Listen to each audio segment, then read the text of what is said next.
সেই দিনের পর থেকে সে আর কখনো মন্দিরে পা রাখেনি। যিনি একসময় প্রতিটি উপোসে মা শারদার ছবি চোখের জলে ভিজিয়ে দিতেন, আজ তিনি ভগবানের পায়ে পড়া মানুষগুলিকে ঘৃণা করতে শিখে গেছেন। কিন্তু ঈশ্বর কি কখনো ভুলে যান তার সন্তানকে? কলকাতার বেহালার এক পুরনো বাড়ি। ভোর 5টা। সুমিত্রা 51 বছর বয়সী এক সৎ ভক্ত মহিলা। শ্রী রামকৃষ্ণদেব ও মা শারদার প্রতি অগাধ বিশ্বাস তার। রোজ সকালে ঘুম থেকে উঠে উপোস করে গঙ্গা জলে স্নান, মন্দিরে পায়ে হেঁটে যেতেন। সুমিত্রা ধীরে ধীরে প্রার্থনারত অবস্থায় বললেন, মা, আর কতদিন এভাবে চলবে? সংসার টানতে পারছি না মা। তুমি তো জানো আমি কখনো কোনো অন্যায় করিনি। সুমিত্রার স্বামী বিপিন অসুস্থ। হালকা কাঁচতে কাঁচতে বললেন, তোমার বিশ্বাসেই তো এতদিন চলেছি, কিন্তু এবার বোধহয় কিছুই বাকি নেই। দেনা, ঋণ, অশান্তি। হঠাৎ একদিন একটা লটারি তাদের জীবনের মোড় ঘুরিয়ে দিল। 1 কোটি টাকার মালিক সুমিত্রা। এখন বাড়ির ঠিকানা বদলেছে। নতুন বাড়ি। বিকেল 4টে। বাইরে থেকে এসি চলার শব্দ, দামি ঘড়ির টিকটিক, দরজায় দারোয়ানের ডাক। সুমিত্রা বলল, আমি এখন কারো দয়া চাই না। এই পাড়ার লোকগুলো যখন ঠাট্টা করতো তখন কোথায় ছিল মা শারদা? বিপিন অবাক হয়ে বলল, তুমি কি বললে সুমি? মা শারদা তোমাকে এত কিছুর পরেও টেনে তুলেছেন, এভাবে কি তাকে ভোলা যায়? সুমিত্রা অহংকারে বলল, এইবার আমি নিজের ভাগ্য নিজেই গড়ে নেব। কোনো দেবদেবীর মুখাপেক্ষী আর হব না। পুরনো মন্দিরে যাওয়া বন্ধ। উপোস হাস্যকর তার কাছে। আর যে কুকুরগুলো তার বাড়িতে খেতে আসতো, সেগুলোকে আজ লাঠি মেরে তাড়িয়ে দিয়েছে সে। বাইরে হালকা বৃষ্টি পড়ছে। হঠাৎ বিপিন অজ্ঞান হয়ে পড়লেন। ডাক্তার পরীক্ষার পর পরীক্ষা, কিন্তু রোগ ধরাই পড়ে না। চিকিৎসা যেন এক অজানা অন্ধকারে হেঁটে চলেছে। সব টাকা পয়সা নিঃশেষ। সুমিত্রা ফুপিয়ে ফুপিয়ে কাঁদতে কাঁদতে বললেন, মা, মা শারদা, আমি ভুল করেছি মা। আমি খুব ভুল করেছি মা। আমার স্বামীকে তুমি বাঁচাও মা। যার চোখে অহংকার ছিল, আজ তার চোখে কেবল অনুতাপ, কিন্তু কোথাও কোনো সাড়া নেই। তখনই এক বৃদ্ধা ভিক্ষুক হঠাৎ পাশে এসে দাঁড়ালেন। কুয়াশার ভিতর থেকেও তার চোখ যেন দীপ্তিময়। ভিক্ষুকটি নরম কণ্ঠে বললেন, মা, কাঁদছো কেন? যে মা শারদা তোমাকে ভালোবাসতেন তাকে কেন দূরে সরিয়ে দিলে তুমি? সুমিত্রা আতঙ্কে জিজ্ঞাসা করলেন, আপনি কে? আপনি আপনি কিভাবে জানলেন এই কথা? ভিক্ষুকটি হালকা হাসতে বললেন, তুই কি ভাবিস মা, টাকায় সুখ কিনে নেওয়া যায়? ভালোবাসাকে অপমান করলে তার প্রতিশোধ আসে দুঃখ হয়ে। সুমিত্রা হতবাক হয়ে বলল, আমি আমি বুঝে গেছি। আমি যা করেছি সব ভুল। আমি সব হারিয়েছি। এখন এখন কি করব আমি? তিনি বললেন, দুস্থদের সাহায্য কর। যাদের ঘৃণা করেছিস এতদিন তাদের ভালোবাস। মন্দিরে ফিরে যা, আবার প্রার্থনা কর। আর আমি তো ছিলামই। ভিক্ষুকটি ধীরে ধীরে হাওয়ায় মিলিয়ে যায়। সুমিত্রা ফিরে গেছেন সেই পুরনো মন্দিরে।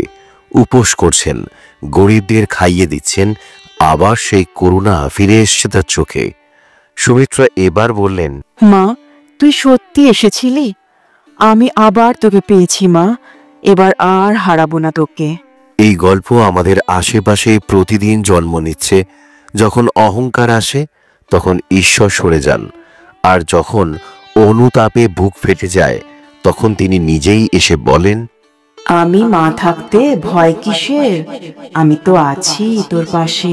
এই ঘটনাটি যদি আপনার হৃদয়কে ছুঁয়ে যায়, যদি মনে হয় ঈশ্বর আজও আমাদের মাঝে আছেন, তাহলে এই ভিডিওটি শেয়ার করুন। কারণ হয়তো কোনো এক সুমিত্রা আজও অপেক্ষা করছেন মা শারদার করুণার জন্য। গঙ্গার ওপার থেকে সূর্যের সোনালী আলো ঠিকরে পড়ছে দক্ষিণেশ্বরে কালী মন্দিরের চূড়োয়। মন্দির চত্বরে তখন নীরবতা। শ্রী রামকৃষ্ণ দেব তার কক্ষে বসে আছেন এক গভীর ভাবাবিষ্ট অবস্থায়। ঠিক তখনই দরজার সামনে এসে দাঁড়ালেন এক ব্যক্তি। দামি জামা কাপড়, গলায় সোনার চেন, আঙুলে হিরে বসানো আংটি। তার চোখে একরকম ক্লান্তি, উদ্বেগ। তিনি কলকাতার এক বড় ব্যবসায়ী। ব্যবসায়ীটি বললেন, ঠাকুর, আমি অনেকদিন ধরেই আসতে চেয়েছিলাম, আজ এলাম। শ্রী রামকৃষ্ণদেব বললেন, এসো বাবা, তোমার মুখটা এত ক্লান্ত কেন? ব্যবসায়ী এক গভীর দীর্ঘশ্বাস ফেলে বললেন, ঠাকুর, আমি ছোটবেলায় ভাবতাম টাকা থাকলে সব থাকবে, সুখ, শান্তি, আনন্দ। আজ আমার অনেক অনেক টাকা, অনেক সম্পদ, অনেক নাম যশ, কিন্তু কিন্তু ঠাকুর, আমি একদম অসহায় অনুভব করি, কোথাও শান্তি পাই না। কেন বলুন তো? শ্রী রামকৃষ্ণদেব গভীরভাবে তাকালেন তার দিকে, তারপর মুচকি হাসলেন। তারপর বললেন, বুঝেছি রে, তুই তো অনেক বড় ব্যবসায়ী, তোর তো অনেক টাকা। তাহলে একটা কাজ কর না, আমাকে একটু শান্তি কিনে দে তো। ব্যবসায়ী বললেন, শান্তি? কি করে ঠাকুর? শ্রী রামকৃষ্ণদেব বললেন, হ্যাঁ, টাকা দিয়ে সব কেনা যায়, তাই না? তুই তো এত বড় মানুষ, আমাকে একটু শান্তি এনে দে। ব্যবসায়ী এবার কিছুটা লজ্জা পেলেন, বললেন, ঠাকুর, আপনি মজা করছেন, শান্তি কি আর টাকা দিয়ে কেনা যায়? শ্রী রামকৃষ্ণদেব হাসলেন, বললেন, বুঝলি তো, টাকা দিয়ে বাড়ি কেনা যায়, জমি কেনা যায়, ভালো খাবার কেনা যায়, কিন্তু শান্তি কেনা যায় না। ব্যবসায়ী বললেন, তাহলে কি করলে আমি শান্তি পাব? শ্রী রামকৃষ্ণদেব এবার একটু গম্ভীর হলেন। তিনি গভীরভাবে ব্যবসায়ীর চোখের দিকে তাকালেন। বলতো, যখন তুই এখানে আসছিলি তখন তোর সাথে কাকে নিয়ে এসছিলি? ব্যবসায়ী ধীরে ধীরে বললেন, আমি তো একাই এসছি ঠাকুর।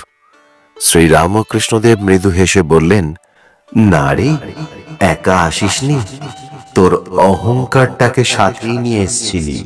ব্যবসায়ী এবার সত্যি হতভম্ব হয়ে গেলেন। শ্রী রামকৃষ্ণদেব বললেন, এই অহংকারই তোর আসল শত্রু। টাকা থাকতে পারে, নাম থাকতে পারে, কিন্তু অহংকার থাকলে কখনো শান্তি আসবে না। অহংকার যতক্ষণ আছে তুই চাইলেও শান্তি পাবি না রে। ব্যবসায়ী বললেন, তাহলে কি করব ঠাকুর?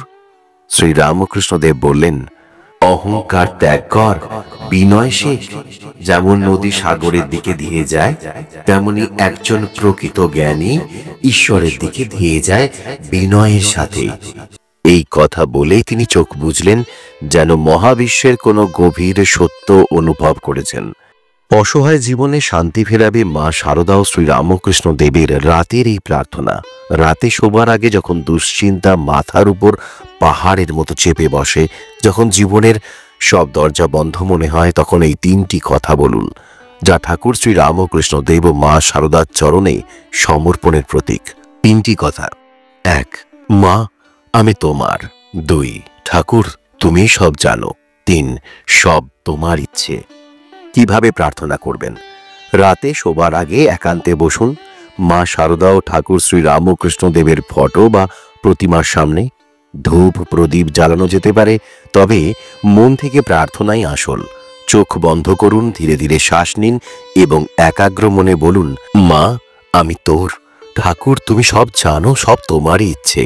3 বার বলুন এবং প্রতিটি শব্দ মনে অনুভব করুন। এরপর কয়েক মিনিট নীরবে বসে থাকুন, যেন মা ও ঠাকুরের কৃপা আপনার হৃদয়ে প্রবাহিত হয়। এই প্রার্থনার শক্তিতে দুশ্চিন্তা কমবে, মনে প্রশান্তি আসবে, মা শারদা ও ঠাকুর শ্রী রামকৃষ্ণ দেবের কৃপা লাভ হবে। জীবনের কঠিন পরীক্ষায় শক্তি পাবেন, ভয়ের বদলে বিশ্বাস আসবে।